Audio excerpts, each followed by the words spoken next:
ये देखिए conditional probability, ठीक है। लेकिन इसको बताने से पहले कुछ और बातें बता देते हैं। जैसे प्रोबेबिलिटी में हम लोग पढ़े थे कि PE is equal to NI upon NS या A upon A plus. A means क्या है कि जो इवेंट ई है उसके अकर होने के प्रकार यानी काइंड्स ऑफ अकरेंस वो ए है, kinds of non occurrence B. A प्रकार से अकर हो सकता है यानी ए प्रकार से घटित हो सकती है घटना, अब बी प्रकार से घटित नहीं हो सकती है, ये चीज़ है, ठीक है। तो यहाँ एक टर्म यूज होता है odds in favour of the event. Odds in favour of the event मतलब होता है ए अपान बी, और एक होता है ऑड्स अगेंस्ट द इवेंट, इसका अर्थ होता है बी अपान ए। मीनिंग समझिएगा, हिंदी बोलते हैं अनुकूल संयोगानुपात। मतलब अनुकूल संयोगानुपात का अर्थ क्या हुआ आपका, ऑड्स इन फेवर मतलब होने का चांस अपान न होने का चांस। ए प्रकार से अकर हो सकता है, बी प्रकार से अकर नहीं हो सकता है, तो वो ए अपान बी, ठीक है। अच्छा एक चीज़ देखिए, और ये PE डैश कितना हो जाएगा, अकर नहीं होना चाहिए बी है, बी अपान ए प्लस बी। यहाँ देखिए अगर हम ये कर दें PE डैश है कि PE अपान PE डैश यानी किसी इवेंट के अकर होने की प्रोबेबिलिटी अपान अकर नहीं होने की प्रोबेबिलिटी, PE अपान PE डैश ए अपान बी का मतलब होगा। यहाँ क्या हो गया आपका PE डैश अपान, ठीक, समझ गए। अब मान लीजिए आपसे हम बोलें कि कोई आपका इवेंट है, उसका odds in favour of the event है 3:4,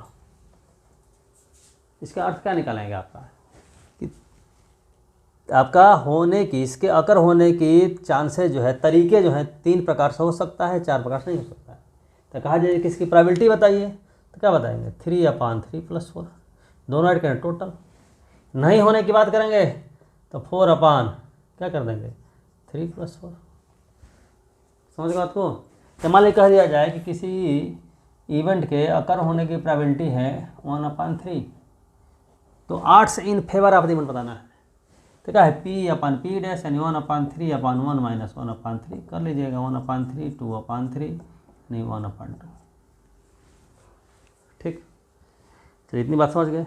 अब हम आपको ले चलते हैं यहाँ कंडीशनल प्रोबेबिलिटी, जो कि वेरी इंपॉर्टेंट है, ठीक है। अब कंडीशनल प्रोबेबिलिटी क्या है ये थोड़ा ढंग से समझिए, ठीक ना। ये देखिए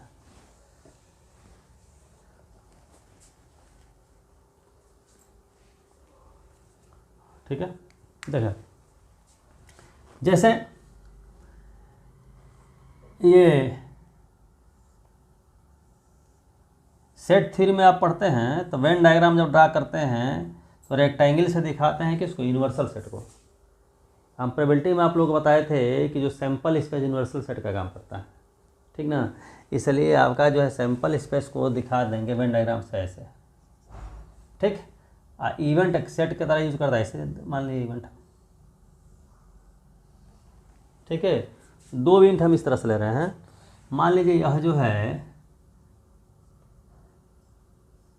ये है आपका मैथ्स के स्टूडेंट, ये है आपका बायो के स्टूडेंट। एग्जाम्पल हमेशा हम देते हैं, ठीक ना। मान लीजिए मैथ्स और बायो पढ़ने वाले टोटल बच्चे मान लीजिए 20 हैं, जो दोनों ही सब्जेक्ट पढ़ते हैं, मैथ भी पढ़ते हैं और बायो भी पढ़ते हैं। और केवल मैथ्स पढ़ने वाले जो स्टूडेंट हैं मान लीजिए आपका 40, क्या मान लें 40, ठीक। और केवल बायो पढ़ने वाले जो स्टूडेंट हैं वो मान लीजिए आपका 30, ठीक। और 10 स्टूडेंट ऐसे हैं जो न मैथ पढ़ते हैं न बायो पढ़ते हैं, 10 इधर आ गए, ठीक।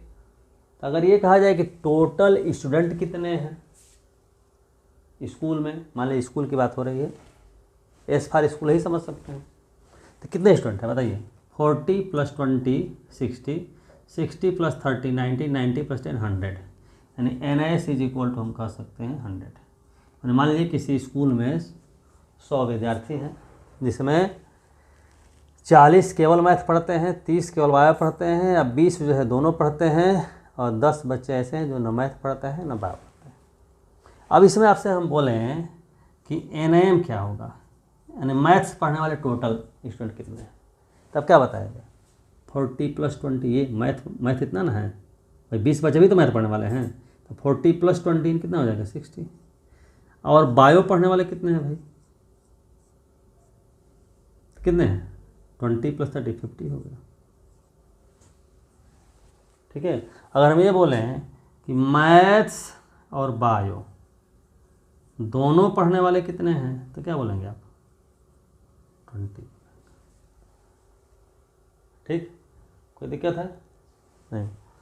अब देखिए, मान लीजिए हम कहें कि किसी दिन मैथ्स की क्लास चल रही है, मैथ्स की क्लास चल रही है और सारे बच्चे आए हुए हैं पढ़ने के लिए, तो कितने बच्चे आएंगे, यानी 60 स्टूडेंट्स आएंगे पढ़ने के लिए। ठीक है, मैथ्स की क्लास चल रही है तो कुल कितने बच्चे आएंगे 60 बच्चे। उसमें से किसी एक बच्चे को बुलाया जाता है, एक बच्चे को बुलाया जाता है, तो उस बच्चे को बायो होने की प्रोबेबिलिटी बताना है। मैथ्स की क्लास में से किसी एक बच्चे को बुलाया गया बाहर, तो वह बच्चा बायो का है, इसकी प्रोबेबिलिटी। ठीक, समझ बात को, बिना फार्मूला जाने, कंडीशनल वर्ड नहीं जानते हैं, फिर भी बता सकते हैं कैसे। अब देखेंगे कि टोटल कितने स्टूडेंट हैं भाई 60 में बायो कितने हैं 20 है, तो एक बच्चा बुलाया जाता है आपका, तो बायो की प्रोबेबिलिटी क्या हो जाएगी उसकी, लिखेंगे 20/60। इसी को लिखने का तरीका क्या होगा, लिखेंगे ऐसे P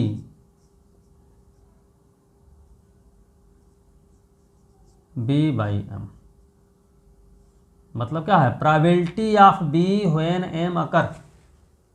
मतलब मैथ की क्लास चल रही है, जो नीचे लिखे हैं मतलब क्या है मैथ का, इसको ऐसे भी लिख सकते हैं। यहाँ जो लिखे हैं मतलब क्या है, इसकी क्लास चल रही है, ये हो गया है, ये हो चुका है, इसकी प्रोबेबिलिटी। समझ बात को। तो यहाँ आप क्या देख रहे हैं एक्चुअली 20 क्या है, 20 जो है आपका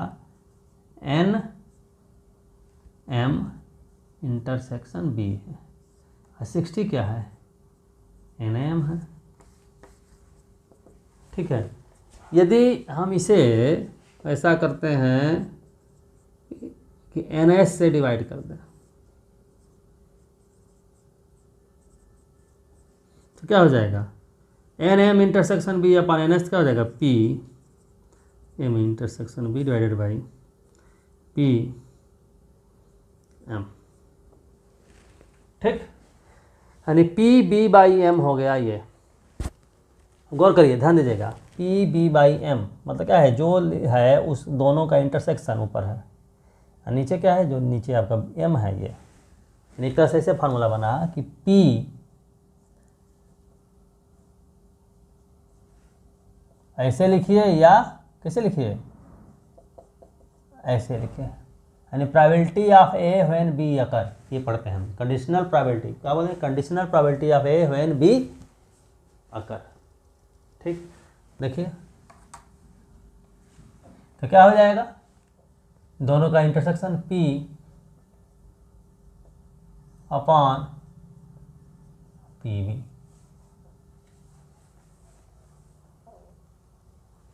बात समझ रहे हैं। इसी तरीके से आपका देखिए PB/A अगर लिख दें हम, क्या हो जाएगा P दोनों का इंटरसेक्शन, B इंटरसेक्शन ही लिखिए या A इंटरसेक्शन, कोई फर्क नहीं पड़ता, अपॉन क्या हो जाएगा PA हो जाएगा। ठीक है, कोई दिक्कत है। इसको बोलते हैं क्या, कंडीशनल प्रोबेबिलिटी। क्या बोलेंगे, कंडीशनल प्रोबेबिलिटी। फार्मूला आप लोगों को समझ में आ गया होगा, आ गया है ना। अब इस फार्मूले से एक नया रिजल्ट आपको निकाल के दिखाते हैं। देखिए जरा सा, जैसे यहाँ देखिए P A इंटरसेक्शन B, ठीक है। इसको ऐसे लिखेंगे आपका P A बाई B, ऐसे ऐसे भी लिख देते हैं, या इधर से लिखिए ऐसे, तो P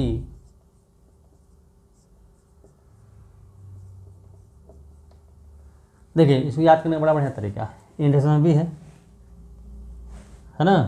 क्या देखिए आपका A बाई बी लिख दिए, A और B है तो A बाई बी लिख दिया, डिनोमिनेटर में क्या है B है, ये पी बी से मल्टीप्लाई, B बाई ए लिख दिया, पी ए से मल्टीप्लाई, ठीक है। इसको बोलते हैं मल्टीप्लिकेशन थ्योरम। क्या बोलेंगे? मल्टीप्लिकेशन थ्योरम, ठीक है। इसको जनरलाइज करके दिखाते हैं, जैसे ऐसे हो,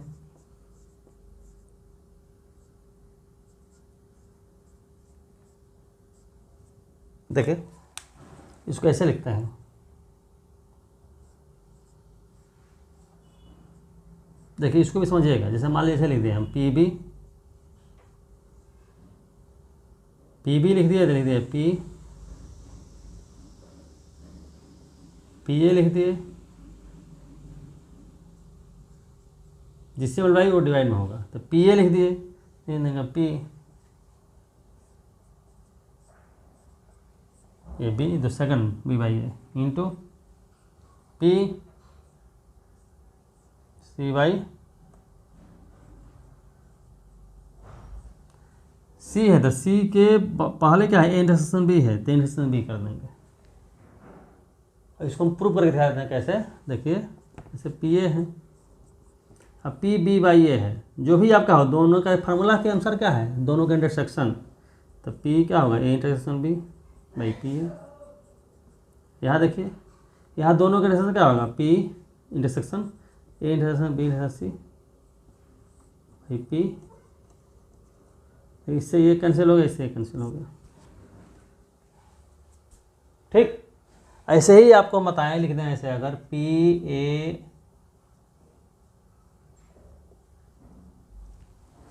है ना, ऐसे लिखेंगे पी ए, ये पहला वाला पी ए, फिर क्या लेंगे पी बी बाई ए, फिर लिखेंगे पी सी बाई, तो सी बाई क्या होगा, ए इंटरसेक्शन बी, फिर पी, तो डी बाई क्या हो जाएगा, ए इंटरसेक्शन ए। जितना चाहे उतना कर सकते हैं, इसे बोलते हैं हम मल्टीप्लिकेशन थ्योरम, ठीक। अब एक और रिजल्ट आपको हम दिखाते हैं, एक और रिजल्ट देखिएगा।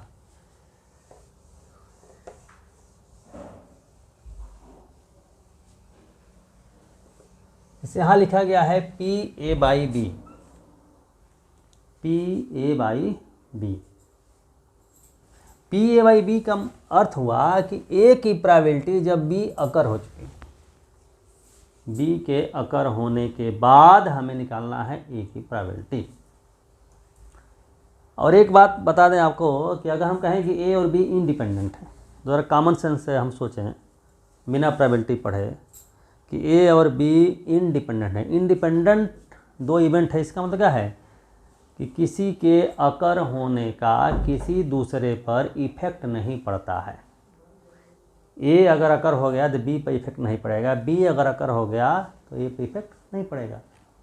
तो अगर हम ये कहें कि ये इंडिपेंडेंट है, ए और B independent, if A and B are independent, then P A by B is equal to, तब हो जाएगा P A। एक्चुअल में किसकी प्रोबेबिलिटी हम निकाल रहे हैं, A की प्रोबेबिलिटी। कब निकाल रहे हैं, जब B अकर हो गया है। जब इंडिपेंडेंट होगा तो B अगर हो ना हो, उससे क्या मतलब, कोई दिक्कत नहीं है, कोई फर्क ही पड़ने वाला नहीं है। मतलब क्या होगा आपका, P A by B is equal to P A होगा। और यहाँ हम देख रहे हैं ये कि पी ए बाई बी जो है, पी ए इंटरसेक्शन बी है अपान पी बी है। तो यहाँ से आप ये देखेंगे कि पी ए इंटरसेक्शन बी क्या होगा, तो P A into P B.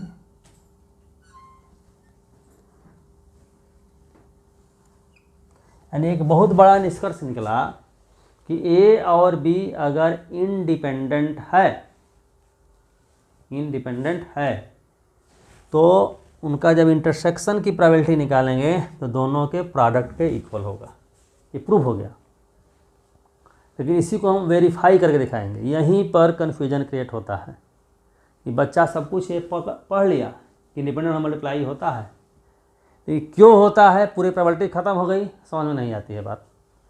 इसको एक एग्जांपल दे रहे हैं जिससे समझ में आ जाएगा, जो कि बुक में नहीं मिलेगा, इसलिए ध्यान से देखिए। ठीक है, देखिए जैसे हम कहें कि एक डाई को थ्रो किया गया तो सैंपल स्पेस आ गया, ठीक है, और एक इवेंट हमने ले लिया 1 3, ठीक है, और दूसरा इवेंट हमने ले लिया आपका 4 5 6, ठीक है, एक डाई को हमने फेंका। तो यहाँ आप देखेंगे कि दोनों इवेंट जो है क्या है, म्यूचुअली एक्सक्लूसिव है। क्यों? क्योंकि दोनों का इंटरसेक्शन निकालेंगे क्या हो जाएगा 5, कॉमन कुछ नहीं है। तो अगर हम ये बोलें कि पी ई इंटरसेक्शन E2 तो इज इक्वल क्या बोलेंगे P5। अब P5 क्या हो जाएगा 0। P5 बिना फार्मूला के हम लोग बोले थे 0, हम बताए थे आप लोग को। ठीक है, ऐसे भी देखिए आपका कि जो फार्मूला के हिसाब से P5 की बात करेंगे, तो फार्मूला जान गए हैं तो N5 upon NS, N5 number of element N5 तो 0 0 बाई NS क्या हुआ 0। ठीक है, मतलब ये हुआ कि दो इवेंट अगर म्यूचुअली एक्सक्लूसिव है तो उनके इंटरसेक्शन की प्रोबेबिलिटी जो होगी 0 होगी। तो अगर इंटरसेक्शन की प्रोबेबिलिटी 0 है तो जान लीजिए कि इसको कहेंगे कि म्यूचुअली एक्सक्लूसिव है। म्यूचुअली एक्सक्लूसिव पहचानने का तरीका। ठीक, अब देखिए, अब ऐसे ही हम ऐसे बात करते हैं कि मान लीजिए हम ये कहें कि 2 डाई उछाला गया, दो डाई ले लिया गया है ना। तो 2 डाई जब हमने ले लिया तो सैंपल स्पेस की बात अगर करेंगे तो ऐसे आएगा 1 1, पहले पर 1, दूसरे पर 1, 1 2 1 3, कहाँ तक 1 6, फिर दूसरे पहले 2 1 है ना, 2 2 2 3, कहाँ 2 6, ऐसे लास्ट में आ जाएगा 6 1 6 2 6 6। ठीक, तो एक्चुअली हम बात करें कि NS की बात करें तो NS क्या बोलेंगे आपका 36 है, 6 × 36 है। ये बात तो समझ आ रही है। इवेंट हम यही ले रहे हैं, ठीक है, लेकिन हम यहाँ ये बोल रहे हैं कि 2 डाई जब हमने थ्रो किया तो पहले डाई पर ये 1 या 3 में से कोई आए, यानी ये इवेंट, और दूसरे डाई पर ये। ठीक, समझ बात को। यहाँ देखिए, इसको हम कहें इंडिपेंडेंट है। अब इंडिपेंडेंट क्यों बोल रहे हैं हम? भाई पहले डाई पर कोई भी नंबर आएगा अपनी मर्जी से, दूसरे डाई पर कोई भी नंबर आएगा अपनी मर्जी से। ऐसा तो होगा नहीं कि पहले डाई पर अगर 1 आ गया तो दूसरे डाई पर कोई प्रतिबंध लग गया कि ये नंबर नहीं आ सकता, दूसरे में कुछ भी आ सकता है। तो दोनों ही डाई पर कोई भी नंबर आने की संभावना जो है क्या है, एक दूसरे से इंडिपेंडेंट है। ठीक, तो जरा फार्मूले से हम देखें कि P A intersection B is equal to क्या है P A into P B. तो RHS की अगर बात करें, RHS तो पी ए माने 1 3, पहले पे ये आने की प्रोबेबिलिटी क्या हो जाएगी 2/6। क्यों?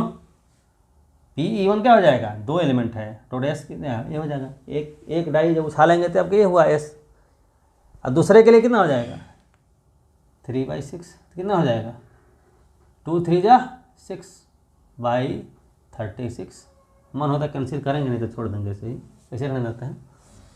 अब जरा LHS की बात करेंगे। तो LHS करने से पहले हम निकालें कि ए इंटरसेक्शन बी का यहाँ मीनिंग क्या है, ये समझिए, ये सबसे इंपॉर्टेंट बात है। तो इंटरसेक्शन बी मतलब क्या है कि यह भी आपका पहले डाई पे ए आ जाए, दूसरे डाई पे ए आ जाए, दोनों एक साथ हो। ठीक है, म्यूचुअली एक्सक्लूसिव में क्या होता है कि दोनों बातें एक साथ नहीं हो सकती। मतलब एक डाई अगर उछालेंगे तो नहीं हो सकता है कि ये भी आ जाए ये भी आ जाए। अगर 1 आ गया तो इसमें से कुछ नहीं आ सकता। लेकिन यहाँ 2 डाई जब आपका उछाले हैं तो दोनों संभव। कैसे? जैसे मान लीजिए पहले पे 1 आ जाए, दूसरे पे आपका 4 आ सकता है, 1 4 1 5 1 6, या पहले पे आपका 3 आ जाए, दूसरे 3 4 3 5 3 6। अब 2 डाई कैसे? तो यहाँ से पी ए इंटरसेक्शन बी की हम बात करेंगे तब आपका इसी पर लिखा है कितने नंबर आउटकम्स है, 1 2 3 4 5 6 6। एस 2 डाई केस में एस कितना हो गया आपका है, NS 36। देखिए यही आ गया। एग्जाम्पल समझ आ गया होगा। मतलब क्या हुआ आपका कि अगर ए और बी इंडिपेंडेंट है तो उनका इंटरसेक्शन की प्रोबेबिलिटी जो होगी उनके दोनों के प्रोडक्ट के बराबर होगी। अगर म्यूचुअली एक्सक्लूसिव है तो उनके इंटरसेक्शन की जो प्रोबेबिलिटी होगी वो क्या होगी, 0 के इक्वल होगी। ठीक है, इतनी बात समझ गए। तो आप क्या समझ गए, कंडीशनल प्रोबेबिलिटी समझ गए, मल्टीप्लिकेशन थ्योरम समझ गए, और ये भी समझ गए आप कि इंडिपेंडेंट इवेंट क्या होता है। ठीक है, आज के लिए इतना ही। फिर नेक्स्ट वीडियो में सबसे इम्पॉर्टेंट चीज़ आपको बताने वाले हैं जिसका नाम है बेज थ्योरम। ठीक है, ओके।